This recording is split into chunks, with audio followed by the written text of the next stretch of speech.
नमस्कार, मेरा नाम है डॉक्टर गुरमीत सिंह और मैं एक ऑर्थोपेडिशियन हूँ।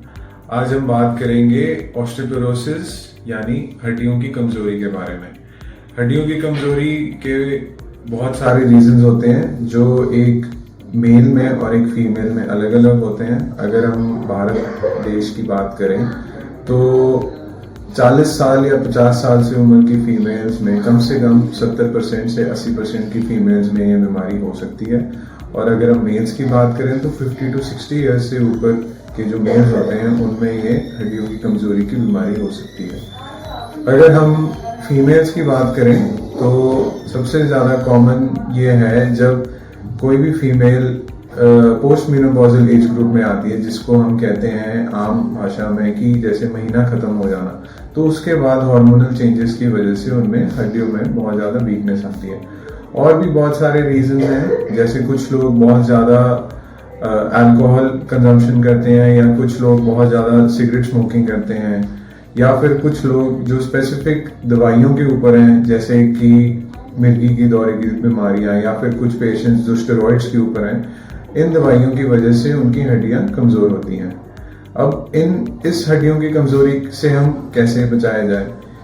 सबसे ज़्यादा इम्पोर्टेंट है कि आप अपने सबसे नज़दीकी ऑर्थोपेडिशियन को जाके दिखाएं। अगर आपको कुछ कंप्लेंट्स जैसे कि जोड़ों में दर्द होना, घुटनों में दर्द होना, या कमर में दर्द होना, या फिर हाथ के छोटे जोड़ों में दर्द होना, अगर आपको ये सारी प्रॉब्लम्स हैं तो मेरी एक राय है कि आप अपने लोकल ऑर्थोपेडिशियन को ज़रूर दिखाएं। और इससे बचने का सबसे अच्छा तरीका है कि आप सबसे पहले अपना जो पौष्टिक आहार है उस पर ज़्यादा फोकस करें, जैसे कि दूध, दही, ड्राई फ्रूट्स जैसे कि बादाम और खजूर, और कुछ ऐसी चीज़ें जिनमें प्रोटीन और कैल्शियम कंटेंट ज़्यादा है। जो लोग मांसाहारी हैं उनके लिए एग्स, फिश, चिकन या फिर मटन, ये सब चीज़ें हैं जिनमें प्रोटीन और कैल्शियम कंटेंट काफ़ी ज़्यादा मात्रा में होता है। एंड सेकेंडली, जो हमें कैल्शियम सप्लीमेंट्स लेने की ज़रूरत है, जैसे कि जो भी कैल्शियम जो 1000 mg की क्वांटिटी में अवेलेबल है, वो कैल्शियम की टैबलेट या सप्लीमेंट आपको डेली एक लेनी पड़ती है over a period of 6 to 7 months in a year. और साथ ही साथ अगर आप इसके बारे में चेकअप कराना चाहते हैं तो सबसे इजीली अवेलेबल टेस्ट है एक्सरे, एंड उसके बाद एक डेक्सा स्कैन होता है जिससे हमें पता लग जाता है कि हमारी जो हड्डियों की क्वालिटी है वो कैसी है। डेक्सा स्कैन के राय हमें पता लग सकता है कि हम कौन से ऑस्टियोपोरोसिस के ग्रुप में हैं। जो WHO के द्वारा दी गई गाइडलाइंस हैं उसके अकॉर्डिंगली आपकी ऑस्टियोपोरोसिस की क्लासिफिकेशन हो सकती है।